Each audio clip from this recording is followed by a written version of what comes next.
Trick theories, disease, affecting the critical rationalists, that's spreading among them. Don't worry, I have the cure. The disease is that of thinking that all our ideas are necessarily false and that there are always mistaken somewhere. And, for example, David Deutsch, a couple of years ago, I think, in an interview with the Institute for Art and Ideas, he said that all human knowledge is false. Now, notice that idea rules itself out. Saying that all ideas are false is itself an idea, so that idea must be false. And that brings us to a crucial problem with this idea, which is that if you adopt this stance, you never think falsehood is a reason to jettison an idea. So now, falsehood is not a compass anymore. It's not a guide anymore. Truth is not a regulating principle anymore. Fallibilism is the cure to this kind of cynicism. There's a famous Popper quote that goes something like, "You may be right and I may be wrong. And by an effort, we can get nearer to the truth." Note that first part. He says, "You may be right." He didn't say, "You're wrong and I'm wrong and we'll both be forever wrong, no matter how hard we try." There are very many, very clear Popper quotes where he says that scientific theories can be absolutely true. The core of fallibilism is just that we have no criterion of truth to say with absolute certainty whether or not some theory is true. But it can still be true. What I call the cynics, they say our ideas can never be true. And they think that they're advocating Popper stance. But sometimes people ask me, what does it matter who says what? It's not important. I agree, it's not the point. The point is that not only is the idea that all ideas are false itself false, the problem is that this idea is misattributed to Popper, when that is absolutely not what he said. There are other quotes where he goes, we may not always be able to tell whether some idea is true. Right? So he was very open to the idea that our ideas can be true in the sense of absolute truth.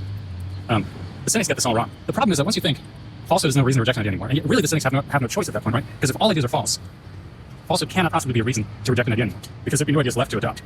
If all ideas are false, you'd have to reject all ideas. You'd be left with nothing. You wouldn't have a leg to stand on. So they can't do that. But then what do they do? I don't know. You can ask cynics, you can ask them, okay, so how do you form a rational preference for one idea over another? They can't tell you.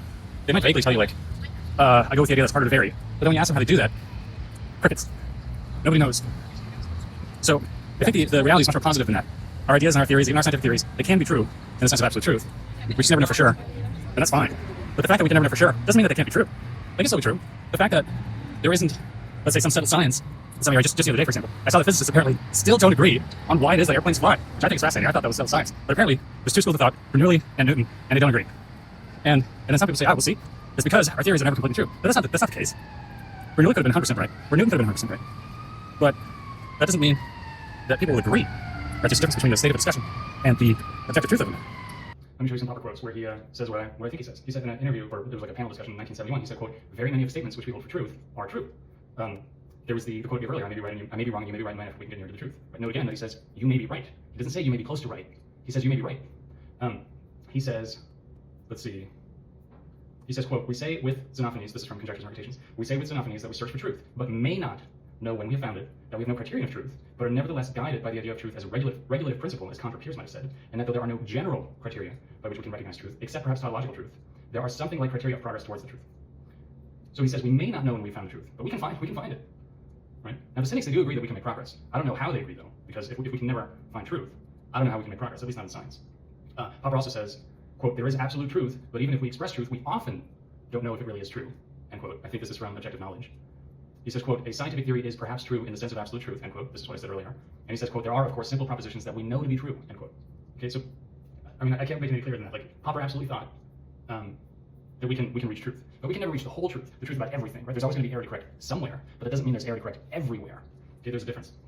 Popper writes, quote, "That we cannot give a justification or sufficient reasons for our guesses does not mean that we may not have guessed the truth. Some of our hypotheses may well be true," end quote. Now here's the kicker. He says in a footnote, this hardly needs saying. Okay, and then he complains, "Yet the Encyclopedia of Philosophy attributes to me the view, truth is itself an illusion," end quote. Okay.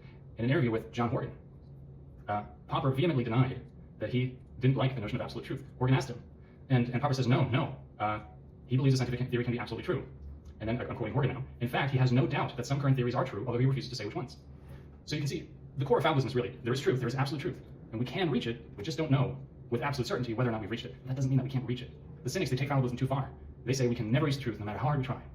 And they misattribute this view to Popper. That is decidedly, as I've shown, not Popper's view. Okay. Again, it wouldn't really matter who says what if it weren't for this misattribution. So I think the reality, like I said earlier, is it's really positive. We make progress by aiming for truth. Sometimes we hit it. Sometimes we hit the truth. And even though there's always error to correct somewhere, there's not always error to correct everywhere. And the thing is, once you go with Popper and you take seriously the notion of absolute truth, then you have to recognize that absolute truth leaves no room whatsoever for deviation. And then what you have to recognize as a result is that every pending criticism is decisive. The problem for the cynics is they can accommodate any amount of criticism and just not address it, but hold on to their ideas anyway, because as I said earlier, falsehood for them is not a reason to reject an idea.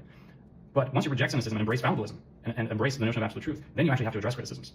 So my challenge to the cynics is, state your objective criteria for deciding which idea to prefer over another. When you have a set of conflicting ideas, how do you do that?